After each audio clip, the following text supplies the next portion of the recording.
pleasure of hearing it. Oh, everybody's expecting a good fight tonight.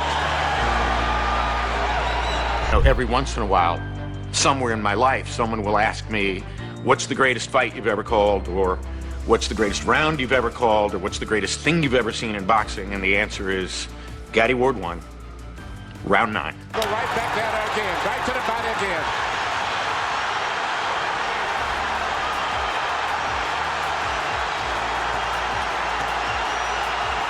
He's still hurting from the body punch also still.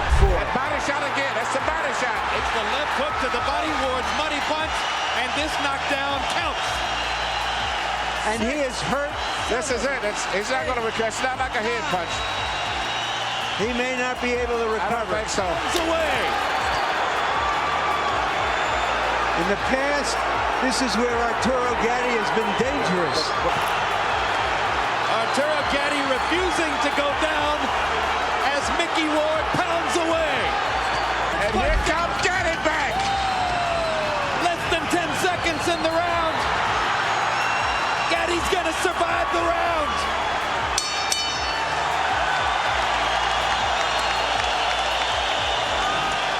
This should be the round of the century. Round 9, the moment that would define this instant classic. Most men would have stayed down, but not Arturo Gatti. He rises, defying the odds, his body broken, but his spirit unyielding. I have never seen anybody else get up from a body shot like that. Two warriors, neither willing to back down. By the end of round 9, the fight was already etched into boxing history. But what led them to this moment?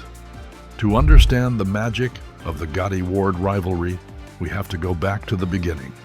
Arturo Gatti and Micky Ward, two fighters from humble beginnings, both driven by a relentless pursuit of glory. Their paths were forged on different roads. Gatti, a star and world champion, and just maybe the most beloved fighter of his era, and Ward, a man who earned everything the hard way, one left hook at a time, never given a thing. But despite the differences in their journeys, they were built from the same cloth, relentless warriors, ready to fight for everything. Arturo "Thunder" Gatti was born in Italy, but raised in Montreal, Canada. A power puncher with an iron will, he captured world titles, but it was his never-say-die attitude that made fans love him. His comeback wins, like his miraculous knockout against Wilson Rodriguez despite being half-blind, were the stuff of legend. How do you feel, Arturo? On the verge of superstardom, Arturo Gatti is in serious trouble. It's going to take some drama to rescue Arturo Gatti's star status here. Rodriguez goes down from a body shot. 8! Tide has turned. Tide has turned. Body blows did it. Here comes Gatti. Can you believe this kid? When Arturo stepped in the ring, there was this electricity around him that just sparked. You had to look, you had to see it, you had to appreciate it. At one point, somebody said he was sort of like boxing's answer to the Grateful Dead. You had this same group of people that kept coming over and over and over, and it got to the point where people would call and just say, "When's Gatti fighting again?" They wouldn't even ask him. Arturo looks so much bigger than he does. Yeah, and he's got a 15-pound weight advantage. Every time he lands a shot, it's abundantly clear. Benji Esteves isn't going to bother with a count here, as Gamache's eyes were closed before he hit the canvas. He was a boxer puncher, but the minute he got hit, the boxing went out the window, and then it was just balls to the wall. You know, he was just kill or be killed. Then there was Micky Ward, the pride of Lowell, Massachusetts, a blue-collar fighter who never got the big breaks. And another left hook by Ward. And he digs one to the body, and down goes Sanchez. Unbelievable! Micky Ward been waiting for that moment the whole fight. And Sanchez is in deep trouble, and he may not beat the count. This is going to be one of the biggest turnarounds I've ever seen in a fight. He is out! Unbelievable! Unreal! Unbelievable! He wasn't the most talented, but he had a left hook to the body that could fold a man in half. And he had heart. Just ask Emanuel Augustus, who went to war with Ward in an all-time classic. And there's a definite, all your friends are. You're seeing something that you don't see too often. Holy cow! Micky defined the essence of the journeyman fighter. After all, he was still working as a road grader while his career was going on. In the old days, they would have said he's a club fighter. Gives you action. But he was a serious prize fighter, and he raised his game to a place that few fighters of that type or stripe ever do.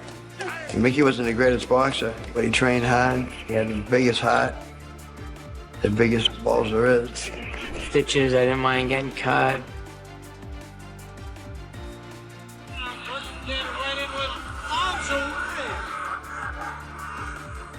You gotta do what you gotta do to survive, and that's how I fought. Micky really never had big promotional representation. There are people that worked with him and helped him, but he never saw any real money. 10, 15,000, 20,000 on a great night. You whack that up with your manager and your trainer and whatever, and you're living at the poverty line, basically. I wanted to work with Micky because I thought I could get Micky the big fight. When this fight was signed, real boxing heads knew this wasn't going to be a chess match. This was going to be a war.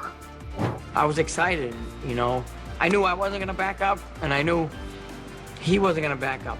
He was the blood and guts warrior, you know. I was just a warrior, you know, but they weren't worried about me.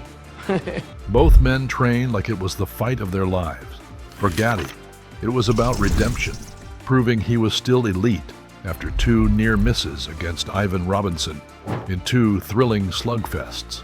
For Ward, it was about legacy, getting the big win he had always chased. I was confident. You know, I couldn't wait to get in and just get it over because I had thought about this fight and fought this fight like so many times in my head. I was ready to go bananas. Tonight, we're at the newly renovated and incredibly beautiful Mohegan Sun in Uncasville, Connecticut. I was trying to tell all my friends why this was must-see TV. It was truly an insider's prize fight. I don't know how many of the fans who came to Mohegan Sun that night really understood what they were about to see. Irish Micky Ward from up the road in Lowell, Massachusetts. Round 1 set the tone. No feeling out process, just 2 men throwing bombs. Gatti, the sharper boxer, worked behind his jab. Ward, the relentless pressure fighter, stalked him, looking for openings. Gatti firing from all angles. It looks so far as though the marriage of Gatti and Buddy McGirt is paying huge dividends for Arturo's basic craft. Absolutely, he looks very good. First couple of rounds, Micky was feeling them out. Head movement, double jab. Head movement, double jab. You know, trying to figure out where to get his openings and how to turn that fight into a street fight. By the 3rd round, it was a street fight. So it is becoming the slugfest everyone anticipated, despite Arturo Gatti's skillful efforts to make it a boxing match in the early rounds. Oh, what a body shot! Oh, magnificent left to the body. Was it low? Was it low? I thought it was a little bit low. And Frank Cappuccino thought so too, and he's going to rule no knockdown, and he's taking a point away from Gatti. Got this fight. You can rest all day tomorrow, you understand? This is for all the marbles, baby. It is man against man in there. From the 5th round on, we were quite aware that we were watching something genuinely special, memorable, perhaps historic. Oh, look at that! Look at that combination! And Arturo, Gatti's right eye is bleeding. This is becoming Micky Ward's fight. They're fighting in a phone booth, and that's the way he wants it. Oh my God! You gotta shake it up! What a fight!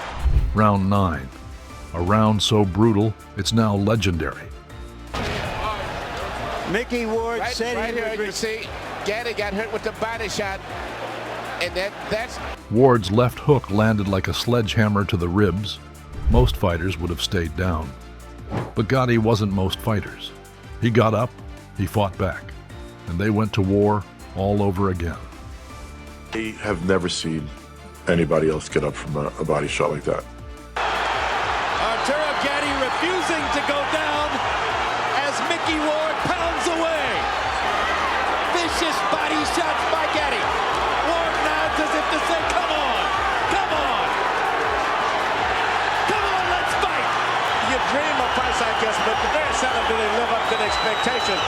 is even more than you could dream of. By the final bell, the arena was on its feet.